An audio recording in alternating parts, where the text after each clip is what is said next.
तो इंशाअल्लाह तारीखी मेला होगा, इन्होंने जरूर सुनना है। असल भट्ट साहब यह जो ना कल्चर, यह जो बुजुर्ग कल्चर ने, यकीन करो मैं इंडिया के कोई ऐसा गुलूकार नहीं जिहदे नाल मैं जाके स्टेज पर नहीं गलबात की या गाया नहीं या सुनिया नहीं, लेकिन मैं अपने रहमानी न्यूज़ के ना असी कल्चर रिकॉर्ड करना शुरू करता और ये बहुत थोड़े लोग ने की किया कि असी एक अकरम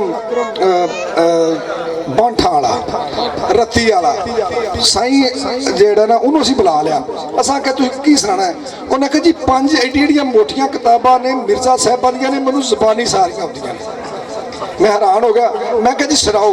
वो शाम के असर के टाइम शुरू होए ने, सवेर की फजर की अजान जी शुरू हो गई, तो मिर्जा साहबा हाली जी उन्होंने आपस में मुलाकात पहली हुई है। तो मैं क्या किन्ने दिन मुकेगी? उन्हें कि 8 दिन तो 8 रात लगे रहेंगे तो मुकेगी।